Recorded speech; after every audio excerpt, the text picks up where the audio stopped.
நீராறும் கடலுடுத்த நிலமடந்தி கெழிலொழுகும் நீராறும் வதனமின திகழ்வரத கண்டமிகும் திக்கணமும் மதில் சிறந்த திராவிடனர் திருநாடும்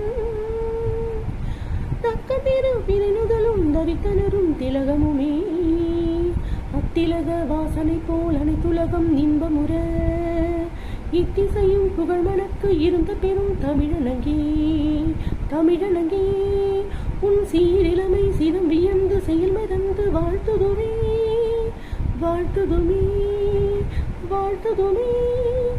நம்ம தமிழ்த்தாய் கடலாகிய நீரை ஆடையாக உடுத்தி கண்டம் எனும் இடத்தில் அந்த பொலிவான முகத்தை வைத்து பிறை போல் நெற்றியில் திலகமிட்டு அந்த திலகத்தில் வரும் வாசனை நம் தாய் நாடெங்கும் பரவி நம்ம மக்கள் எல்லாம் செழிப்பா வாழணுங்கிறது தான் அந்த தாயோட விருப்பம். அந்த தாய்க்கு என்றும் 16 வருடங்கள் போனாலும் அழகு குறையாம அள்ளி கொடுக்குற அந்த தெய்வீக அழகோட தெய்வீக அன்போட வாழ்றது தான் நம் தமிழ்த்தாய். அந்த தமிழ்த்தாய்க்கு நன்றி கடனாக தான் தமிழ்த்தாய் வாழ்த்து தெரிவிக்கிறோம்.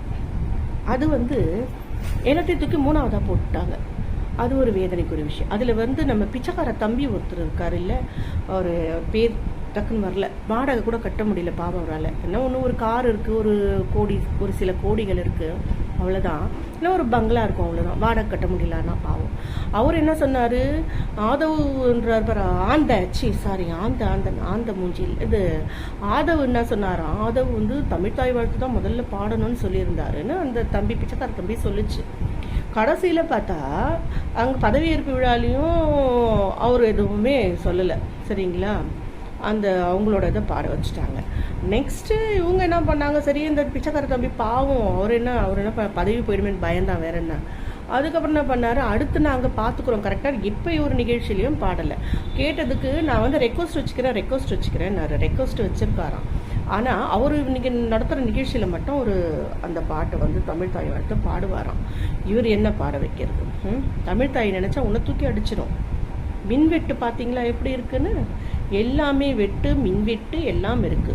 தன் தாய் வீடாக நினச்ச அந்த குளத்தூர் மக்களுக்கு தான் இப்போ அந்த நிலைமை. எல்லாமே இவங்களா ஏற்படுத்திங்கிறது. இனிமே இவங்களை ஒன்றும் செய்ய முடியாது. நாட்டில் இருக்க மக்களுங்க திருந்தவும் போறதில்லை. வயசானா என்னங்க, மனசுக்கு வயசாகலைன்ற மாதிரி விஜய் மேல இருக்க அந்த பாசம், அந்த மோகம், அந்த ஈர்ப்பு மக்களை ஒன்றும் செய்ய முடியறதில்லைங்க. சின்ன பசங்க தான் அறிவில்லாமல் இருக்குன்னா வயசானவங்களும் அதே தான். இன்னும் நிறைய அனுபவிக்க வேண்டியிருக்கும். தாய்க்கே மரியாதை கொடுக்காதவங்க தமிழ்த்தாய் வாழ்த்துக்கு மட்டும் மரியாதை கொடுத்துட போறாங்கன்ற மாதிரி தான் இருக்கு காலம். இவங்கெல்லாம் என்ன பண்ண போறாங்க ஒண்ணுமே புரியலங்க.